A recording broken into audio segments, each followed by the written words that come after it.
There is a moment in Egypt that almost no one in the Western Church talks about.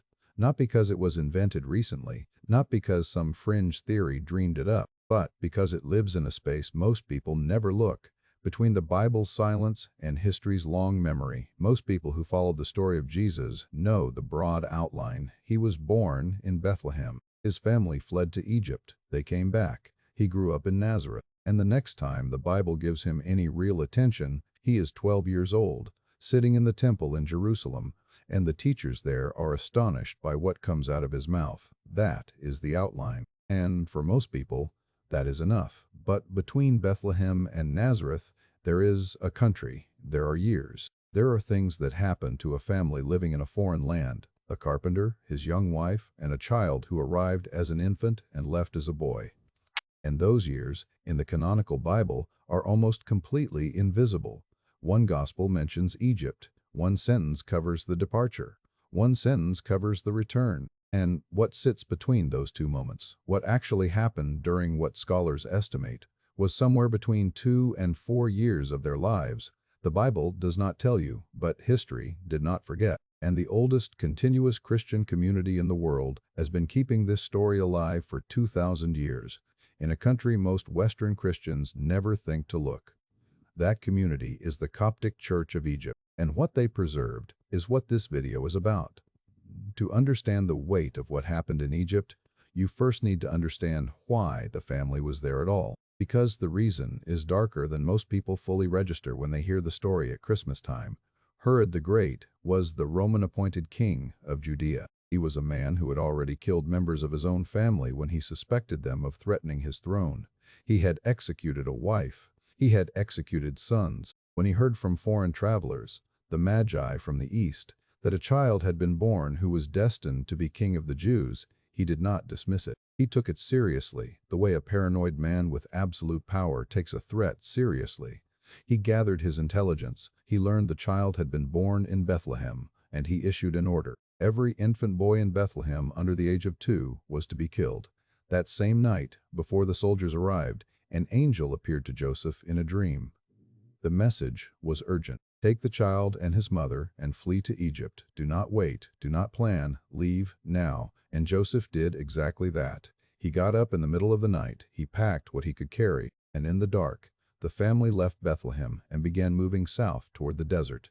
The journey itself was not simple. From Bethlehem to the Egyptian border, moving through the desert of the Negev and across the Sinai, was roughly 60 miles of difficult terrain. On foot, with a donkey carrying Mary and the infant, historians estimate the journey took at least 3 days, possibly longer. 3 days of moving through open ground, exposed.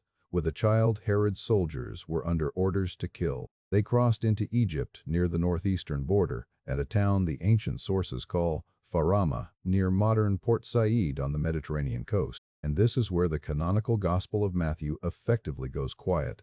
The text says they were in Egypt. It says they stayed until Herod died. It quotes a prophecy, and then it moves on. But the Coptic Orthodox Church, founded in the 1st century by the Apostle Mark, has never moved on from this chapter. For 2,000 years, in an unbroken line, Egyptian Christians have preserved a detailed account of where the Holy Family went, how long they stayed, what they did, and what happened in each place they passed through. These accounts do not come from a single source. They draw from the Arabic Infancy Gospel, from the Gospel of Pseudo-Matthew, from centuries of Coptic oral tradition, from the testimony of communities living on the exact land the Holy Family is said to have traveled through. Scholars date the written versions of these texts to within a few centuries of the events themselves. They are ancient documents. They were treated as sacred history by people who had no political reason to invent them and every personal reason to preserve them. What those texts describe begins at the moment Jesus entered Egypt. The Holy Family traveled from the northeastern border southward and westward into the Nile Delta region. One of their early stops, according to Coptic tradition and the Arabic Infancy Gospel, was a town called Tel Basta, near the modern city of Zagazig. And what happened there was not quiet. A pagan temple stood in the town, and as the infant Jesus was carried past it, or in some versions of the account, into the surrounding area, the idol inside fell from its base and shattered on the floor. The priests ran. The people were terrified. No earthquake, no storm, no human hand touched the statue. The account describes it as an immediate, involuntary response to proximity, as if the carved stone figure could not maintain its own weight in the presence of what had just entered the city. This is the tradition. This is what was written down and preserved by Egyptian Christians over 2 millennia, and it is worth understanding what it would have meant to the people who first told this story. The Arabic Infancy Gospel links this event directly to a prophecy in the book of Isaiah, a prophecy that said the idols of Egypt would tremble before the Lord. That prophecy was centuries old when Jesus was born. It sat in the Hebrew Scriptures, largely unexplained, as one of those strange, forward-facing statements that seemed to describe something that had not yet happened. And in this tradition, standing in a town in the Nile Delta, a stone idol falls, and the priests run, and the Egyptian Christians who copied this account believed they knew what Isaiah had been looking at all along. This is not in the canonical Bible. That is not a small thing. It matters. The four Gospels, Matthew, Mark, Luke, John, do not record this event. They do not record any event from the years in Egypt. Matthew mentions Egypt and then leaves it entirely. The other three Gospels do not mention Egypt at all. So we are in territory that requires honesty. These accounts come from texts the early church eventually did not include in the canonical scripture. Historians debate their dates, their authorship, their accuracy. No serious scholar treats the Arabic Infancy Gospel the way they treat a Roman census document. These are not eyewitness accounts in the strict historical sense, but they are something, and what they are is worth taking seriously on its own terms. The Coptic Church was not a powerful, politically motivated institution inventing stories to expand its influence. For most of its history, it was a minority community surviving under occupation, the Arab conquest, the Mamluk period, centuries of pressure to convert or disappear. Through all of it, the Coptic Christians held on to these accounts, passed them through generations in a language, Coptic. They preserved these stories in the dark at considerable cost, with no obvious political benefit. Whatever the Arabic Infancy Gospel is, it was important enough to these people to survive everything that should have buried it. That is not proof, it is historical, but it is a reason to look at it with more than dismissal. The Holy Family continued moving through Egypt, and the tradition follows them through location after location, each one marked by something specific. At Matariya, a district in what is now northeastern Cairo, built on the ancient site of Heliopolis, the tradition becomes extremely precise. This is one of the best documented stops on the entire trail. Here, according to Coptic accounts, the infant Jesus caused a spring to flow from dry ground. Mary washed his clothes at that spring. The water was said to carry a fragrance that did not belong to ordinary water. And around the spring, in time, trees grew, including a sycamore that tradition identifies as the one Mary rested beneath. That sycamore is still there. It stands inside a small enclosed garden in the middle of a modern Cairo suburb. The Egyptian government officially protects it. It is listed as one of the oldest trees in the country. Its trunk is enormous. Its roots go deep into the same ground where, according to 2,000 years of Egyptian Christian memory, a spring once appeared, and a woman sat in its shade with her child, while soldiers in another country were still looking for him. There is also still water there. A spring on the grounds of the garden, considered holy by local Christians, still flows. Pilgrims visit. People fill containers with the water and carry it home. In a neighborhood of millions of people, a quiet garden holds what might be the oldest continuous act of religious memory connected to the life of Jesus. Most Western Christians have never heard of it. Most Western Christians do not know the Matariya tree exists, and that absence, that gap in awareness, is exactly what makes this story strange. Because this is not an obscure, recently discovered tradition. This is a 2,000-year-old community living on 2,000-year-old land, pointing at a tree and a spring and saying, "Here."